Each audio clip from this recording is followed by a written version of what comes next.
हाँ, तो अब आगे चलो। हमेशा बोलते हैं जैसा हाथ में कॉपी पेन रहना चाहिए। मैथ बना रहे हो भैया, तो हमने 7.1 जो अपना प्रश्नावली था उसको पूरा कर दिया है। अब देखो उससे जो संबंधित प्रश्न सवाल है भारतीय भवन का, पहले हम जो 7.3 और 7.2 ये दोनों पूरा कर दें, उसके बाद हम लोग उसको देखेंगे, क्योंकि भारतीय भवन में तीनों को एक ही में मिला दिया है, फिर सवाल दिया हुआ है। ठीक है, तो आओ पहले यहाँ पर आते हैं। तो ये जो 7.2 एक्सरसाइज है उसका जो थ्योरी अभी समझा रहे हैं, थ्योरी समझ में आता है, यानी उसका हथियार। बिना ये कुल जाने तुम सवाल पर जाओगे बनाने, सवाल बनेगा नहीं, बार बार पूछना पड़ेगा। तो इसमें बात है समद्विबाहु त्रिभुज की। अब समद्विबाहु त्रिभुज को तुमको पता है तो क्या होता है, जैसा नाम है, बाहु मतलब क्या, भुजा, सम मतलब बराबर और द्वि मतलब दो, यानी जिस त्रिभुज की दो भुजा बराबर हो उसको क्या बोलते हैं, समद्विबाहु त्रिभुज। ठीक है, अब बोलोगे कि हमने तो पढ़ा है कि सर्वांग समता के लिए दो त्रिभुज होने चाहिए। ठीक, अब यदि एक ही त्रिभुज है तो उसमें कौन सा सर्वांग समता उपयोग होगा, तो उपयोग होगा, पहले जो प्रमेय दिया हुआ है उस पर आते हैं। तो प्रमेय दिया हुआ है तुमको, यानी एक समद्विबाहु त्रिभुज की बराबर भुजाओं के सम्मुख कोण बराबर होते हैं। सम्मुख मतलब सामने वाले। ठीक है, तो ए बी और देखो ए बी सी क्या है, तो एक समद्विबाहु यानी आइसोसेलेस ट्रायंगल है।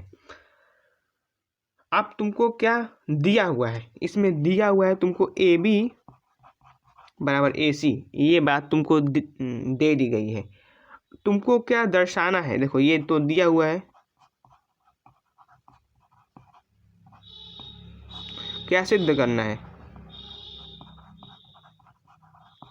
तुमको सिद्ध करना है सबसे कौन सा, तो ये जो कोण है ए बी सी बराबर कौन सा, तो ए सी बी, यानी ये वाला कोण और ये वाला कोण, ये दोनों कोण क्या है, तो बराबर है, ये सिद्ध करना है।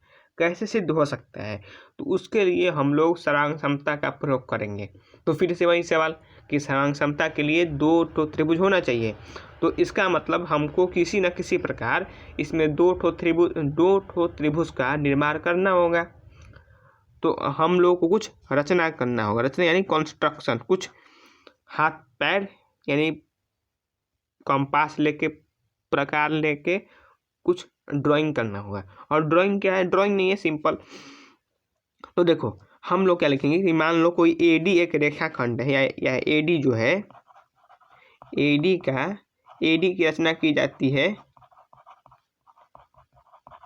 बस हम लोग खींच दिए एडी, जी नहीं, ऐसे कि एडी कोण ए को समद्विभाजित करती है। समझ में आ रहा है, यानी कि देखो हम ये नहीं कह रहे हैं कि ए जो एडी है वो बीसी को समद्विभाजित कर रही है, ये नहीं कहा जा रहा है। तुमसे कहा जा रहा है कि एडी जो है, ये दोनों जो कोण बनेगा इसका मतलब क्या होगा, बराबर होगा। ठीक है, यानी कि बी ए डी और सी ए डी ये दोनों कोण क्या होंगे, बराबर होंगे इस चीज से। तो यदि देखो, यदि हम लोग ये जो त्रिभुज है बी ए डी और ये वाला त्रिभुज है सी ए डी, इनको यदि हमने सर्वांगसम दिखा दिया, तब क्या होगा, जो बी ए डी का जो बी कोण है और सी ए डी का जो सी कोण है वो बराबर हो जाएगा। अब जरा ध्यान से देखो, तो बी ए डी क्या है, बी, तो माफ करना, मतलब ये डी बी है जो ये वाला कोण है, और डी सी है जो ये वाला कोण है, यही वाला तो कोण है ना, ए बी सी और ए सी बी सेम चीज़ है। तो देखो हमको एक ये एंगल मिल गया है, ये साइड हमको दिया हुआ है, और ये एक तीसरा एंगल हमने ये वाला कहाँ से ला दिया, तो ये हमने ला दिया अपने रचना करके कंस्ट्रक्शन से। तब क्या लिखोगे प्रमाण में कि त्रिभुज कौन सा, तो ए बी सी नहीं, ए बी डी और त्रिभुज ए सी डी में क्या, तो ए बी बराबर ए सी, ये क्या दिया हुआ है, ये तो दिया हुआ है। ठीक, क्यों, क्योंकि एक समद्विबाहु त्रिभुज है, लिख दो, दिया नहीं हुआ है, लिखोगे चूंकि ए बी सी क्या है, समद्विबाहु त्रिभुज है, लिख लेना तुम पूरा बात, ठीक है। उसके बाद और क्या आप बोलोगे भैया आप तो गलती बता दिए, गलती है? जी हाँ बिल्कुल है। क्यों? क्योंकि ये तो हमको एंगल दिया नहीं ना हुआ, ये तो हमको दिखाना है। तो ये एंगल कहाँ से हो गया? हाँ ये साइड है, ये कोर है, और देखो ये एडी एक साइड तो दिया हुआ है ना हमको जी, तो एस ए एस से हम लोग दिखाएंगे। तो अभी हमने जो बताया था आपको वो गलती था, ए एस ए से नहीं, ए एस ए से नहीं बल्कि एस ए एस से होया, ठीक है। ये दिया हुआ है। और क्या? और हमको दिया हुआ है बी ए डी बराबर कोर कौन सा? सी ए डी। ये कैसे हो गया भैया? तो ये हो गया रचना से लिखे हुए, चूंकि एडी जो है कोरे को समविभाजित कर रही है इसलिए। और तीसरी बात क्या कि एडी बराबर एडी, क्यों? क्योंकि दोनों में क्या है? उभयनिष्ठ है, उभयनिष्ठ। तो यदि दो चीज हो गया तो इससे तुमको क्या पता चल गया कि त्रिभुज ए बी डी सर्वांग किसके? त्रिभुज ए सी डी के, ठीक है। कैसे? तो लिखोगे एस ए एस सर्वांग समता से, ठीक है, एस ए एस सर्वांग समता से। अब देखो एक बार ये हो गया तो इससे क्या मिल जाएगा? इससे तुमको मिल जाएगा कोर ए बी डी बराबर कोर ए सी डी, कोर ए बी डी बराबर ए सी डी। और देखो अगर तो ए बी डी क्या है? तो ए बी डी को तुम लिख नहीं सकते हो ए बी सी, तो ए बी सी हो गया। और उसी प्रकार ए सी डी को लिख नहीं सकते हो ए सी बी। और यही ना हमको दिखाना था, तो हो नहीं गया हम लोग का। इतना हलवा तो सवाल था, सवाल नहीं था, प्रमेय था। तो देखो अब बोलोगे तो अब क्या करना है? ठीक है प्रूव हो गया, अब क्या? तो इसको दिमाग में रखना है। दिमाग में मतलब क्या है कि अगर कोई भी समद्विबाहु त्रिभुज है तो उसमें दो ठो भुजा तो बराबर होगा ही होगा। क्यों? क्योंकि वो परिभाषा ही कहती है, वो उसी प्रकार का त्रिभुज है। तो ये तो बात होगी ही होगी। दूसरी बात कि जो दो ठे कोर होंगे, कौन से कोर? जो बराबर भुजा के सामने वाले कोर हैं वो भी आपस में बराबर होंगे, ठीक है। अब एक नया सवाल आ सकता है तुम्हारे दिमाग में, हमको पता है आया तो नहीं होगा पर आना चाहिए, कि क्या इसका उल्टा भी संभव है? यानी कि अगर कोई त्रिभुज है, ठीक है, अगर उसमें दो ठो कोर बराबर हो जाए तो क्या जो त्रिभुज है वो समद्विबाहु होगा? तो उसी प्रमेय को, इस प्रमेय का हम लोग विरोध, यानी विरोध तो नहीं विलोम बोलते हैं, कन्वर्स, अपोजिट, ठीक है। कन्वर्स शब्द अच्छा रहता है। तो देखो ये वाला एक क्या है? तो भाई ये वाला उसी का है, प्रमेय नंबर 4। क्या कहा जा रहा है कि किसी त्रिभुज के बराबर कोरों की सम्मुख भुजाएं बराबर होती हैं। तो देखो ये वाला कोर है, ये वाला कोर है, तो इसके सम्मुख भुजा क्या? ए सी। और इसके सम्मुख भुजा क्या? इसके सामने कौन है? ए बी है। अब देखो सी के सामने तो ए सी और बी सी नहीं है कहाँ है? सी के सामने ए बी है, ठीक। तो हमको दिखाना है क्या कि ए बी बराबर ए सी। और एक बार यदि ए बी बराबर ए सी हमको मिल गया तो हम क्या बोलेंगे? त्रिभुज क्या है? समद्विबाहु। क्यों? क्योंकि दो भुजा बराबर मिल गई, ठीक है। तो हमको क्या क्या दिया हुआ है? हमको देखो दिया हुआ है, देखो इस बार ए बी डी बराबर ए सी डी, ये तुमको दे दिया गया है ना, बराबर कोण ये दिया हुआ है। और तो इस बार भी क्या हम लोग करेंगे? इस ए डी को बनाएंगे, यानी रचना करेंगे। अब इस बार भी कैसे बनाएंगे? जैसे इससे पहले बनाए थे। लिखोगे कि रचना में ए डी की रचना की जाती है इस प्रकार से कि ए डी क्या करती है? तो इस ए को समद्विभाजित करती है, यानी ये वाला कोण बराबर होगा, ठीक है। अब यदि ये वाला बराबर हो गया तब क्या लिखेंगे? बी ए डी बराबर सी ए डी, ठीक है। ये वाला भी दो चीज मिल गया। अब तीसरी चीज क्या कुछ मिल रही है, उस पर ध्यान देना है। तो देखो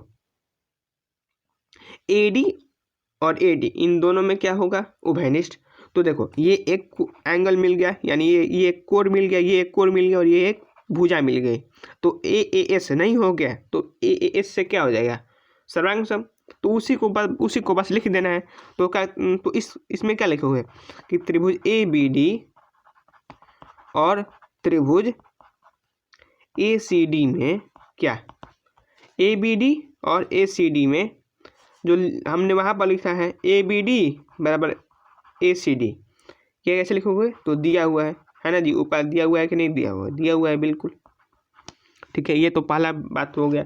फिर से क्या, तो BAD बराबर CAD, ये भी कैसे, तो ये लिखोगे रचना से, ठीक है। ये भी हो गया। तो तीसरा क्या लिखोगे, AD बराबर DA, कैसे, तो उभयनिष्ठ है। अब ये कैसे हो गया, तो AD बराबर DA, तो क्या ये लिख सकते हैं, जी हाँ बिल्कुल, क्योंकि हमको तो भैया त्रिभुज से मतलब है। AD किसका भाग है, AD ABD का भी भाग है, और AD किसका भाग है, ACD का, तो हम दोनों का उपयोग करेंगे। तो इस प्रकार तुम क्या लिख सकते हो, ABD सर्वांशा में किसके, ACD के, कैसे, तो लिखोगे ASA से, ठीक है, कैसे, तो ASA से, ठीक है, ASA जी नहीं, AAS से, यानी कोर कोर भुजा से। अब यदि एक बार ये मिल गया तुमको, तब तुम क्या लिख सकते हो कि AD नहीं, ये AB बराबर किसके, AC के, कैसे, तो CPCT से लिखोगे, तब CPCT से AB बराबर AC, इतना तो दिया, इतना तो मात्र करना था, बात खत्म। AB बराबर AC, और यदि AB बराबर AC हो गया तो त्रिभुज कौन सा होगा, समद्विबाहु, बात खत्म, इतना ही करना था भैया। तब लिख दो अंत में, इस प्रकार हम कह सकते हैं कि ABC क्या है, तो एक समद्विबाहु त्रिभुज है।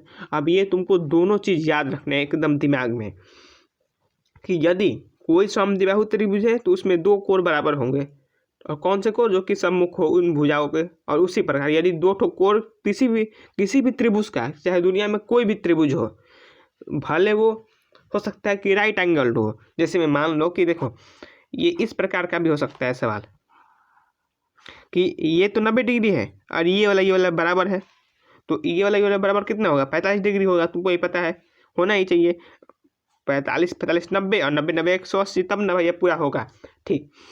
तो इस त्रिभुज में क्या हो जाएगा, तो ये वाला और ये वाला भुजा बराबर होगा, समझ में आ रहा है। तो ऐसा भी हो सकता है, जरूरी नहीं है कि हर बार जो है वो त्रिभुज इस प्रकार का ही बने। तो राइट एंगल आइसोसेलेस ट्रायंगल भी होता है, यानी समकोण समद्विबाहु त्रिभुज, समझ में आ रहा है कि समद्विबाहु तो है ही, साथ में समकोण भी है, यानी कि एक कोण क्या है, तो 90 डिग्री भी है। तो देखो ये वाला चीज हो गया। अब देखो एक सवाल हम तुमको बता देते हैं, जो कि उदाहरण संख्या 6 है, ठीक है। तो हम बता देते हैं इस सवाल को, ये उदाहरण में क्या ही है। अब तुमको इससे समझ में आ जाएगा कि कैसे इसका उपयोग करना है। क्या है कि तुमने तो जान लिया, ठीक है भैया, ये दोनों बराबर होता है, पर कैसे उपयोग कैसे करेंगे हम लोग। सवाल पे तो जो एक्सरसाइज है, जो प्रश्नावली 7.2 है, उसका तो हम लोग बनाएंगे ही। पहले ये देख लो क्या बोला जा रहा है तुमसे, कि एक समद्विबाहु त्रिभुज ABC है, ठीक है, जिसमें AB बराबर AC है। अब देखो जैसे ही तुमको दिखा AB बराबर AC, तुमको क्या क्लिक करना चाहिए दिमाग में, कि जो ये वाला AB का सम्मुख कोण कौन सा, ACB, और AC का सम्मुख कोण कौन सा, ABC, यानी ये कोण क्या होगा, बराबर, ठीक है, ये बराबर होगा, तुमको एकदम दिख जाना चाहिए। फिर क्या कि भुजा BC पर, कि मतलब त्रिभुज ABC की जो भुजा है BC, इस पर D और E कुछ बिंदु मार्क किया गया है, यानी इस प्रकार डाला गया है कि BE, यानी देखो ये BE बराबर DC है, ठीक है, ये भी हो गया। तुमको क्या दिखाना है कि AD बराबर AE, ठीक है, हमको ये दिखाना है। तो कैसे हो सकता है उस पर ध्यान देते हैं हम लोग, ठीक, कि आओ देखो हमको क्या दिखाना है, AD बराबर AE। तो किसी प्रकार यदि कौन सा दो ठो त्रिभुज, एक ठो है ABD, देखो ये ABD, और दूसरा त्रिभुज ACE, यदि ये दो त्रिभुज बराबर हो गया तो हमारा हो नहीं जाएगा, क्यों, तो देखो AD AE क्या हो गया, बराबर, ठीक है, यानी कि हमको ABD और ACE को दिखाना है सर्वांगसम, ठीक है। अब कैसे होगा, तो क्या क्या दिया हुआ है, AB बराबर दिया हुआ है AC, ये तो दिया हुआ है पहला चीज।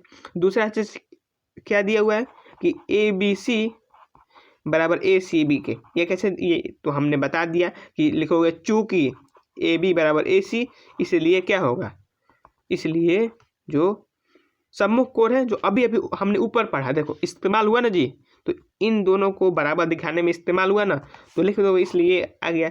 ये हो गया दूसरा चीज। तीसरा चीज क्या, देखो दो चीज मिल गया, यानी एक ठो हमको साइड मिल गया, एक ठो एंगल मिल गया, यानी एक भुजा एक कोण मिल गया। तीसरा चीज पे क्या ध्यान देना है कि किसी प्रकार यदि एक ठो कोण मिल जाए या एक ठो भुजा मिल जाए तो हमारा काम खत्म। अब क्या देखो, कोई कोण बराबर दिख रहा है तो ABD में क्या ये वाला और ये वाला कोण तो भैया बराबर नहीं है, होना भी नहीं चाहिए। हमारा मतलब है कि क्या ABD में ये वाला और ये वाला तब न होगा जी, पर क्या इस प्रकार का कुछ बात दिया हुआ है जी नहीं। तो जो एंगल वाला पॉसिबिलिटी है कि कोण एक ठो मिले वो तो हट गया। अब साइड वाला पे आते हैं, यानी क्या कोई भुजा मिल रही है जो कि बराबर हो जाए। तो देखो तुमको एक चीज दिया हुआ है BE बराबर CD, ठीक है, ये दिया हुआ है। अब जरा ध्यान दो कि BE में DE आता है, ठीक है, अब CD में भी DE आता है, यानी कि अगर हम इस BE में से DE को घटा दे और CD में से भी DE को घटा दे, तब BE में से DE जाएगा तो क्या बचेगा, BD। उसी प्रकार जब DC में से DE जाएगा तो क्या बचेगा, EC है कि नहीं, EC या CE जो भी है, तो ये दोनों भी बराबर हो जाएगा। कैसे, हमने बराबर में से बराबर को घटाया है, जैसे ऊपर हमने किया था जो पिछले वाले वीडियोज हैं उनमें। तो देखो ये ये क्या मिल गया, ये तीसरा हमको भुजा मिल गया, तो SAS यानी भुजा कोण भुजा से क्या हो गया बराबर, यही तो हमको करना था। तो देखो क्या लिखोगे, ये त्रिभुज ABE और त्रिभुज ACE में क्या, तो AB बराबर AC, कैसे, तो लिखोगे दिया हुआ है, ठीक है। उसके बाद ABC बराबर ACE, ये कैसे, तो लिखोगे चूंकि AB बराबर AC, इसलिए समद्विबाहु त्रिभुज का जो नियम है हमने जो ऊपर पढ़ा प्रमेय उसके हिसाब से। और तीसरा बात क्या, BD बराबर CE, ये कैसे आया है, तो ये ऐसे आया है। अब डायरेक्ट मत लिख देना भैया, ये पहले लिखना पड़ेगा ये कुल, तब क्या SAS से क्या हो जाएगा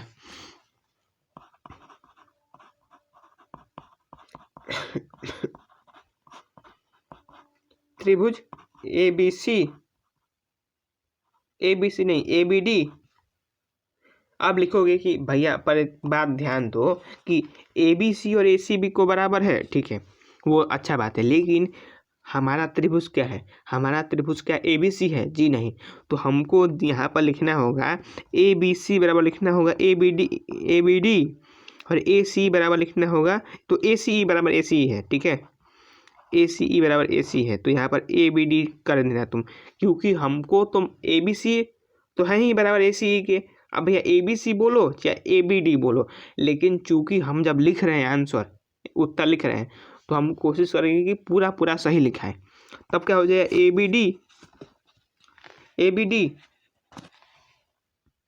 AB नहीं ABD होगा, यहाँ पर माफ करना, ABD सरासम किसके, त्रिभुज ACA के। एक बार ये हो गया तो क्या लिख सकते हो तुम, AD बराबर AE, कैसे, सिंपलिसिटी से, बात खत्म। और यही ना हमको करना था जी, बहुत मुश्किल सवाल है, खत्म। तो ये एक तो हम ले लिए उदाहरण। अब जो इसका जो सवाल है प्रश्नावली 7.2 का, अब हम लोग अगले वीडियो में करेंगे। हम आशा करते हैं कि आपको समझ में आया होगा, ठीक है, सोचते हैं कि आप समझे होंगे, ठीक है। तो चलो रखते हैं, अब मिलते हैं आपसे अगले वीडियो में सवाल के साथ।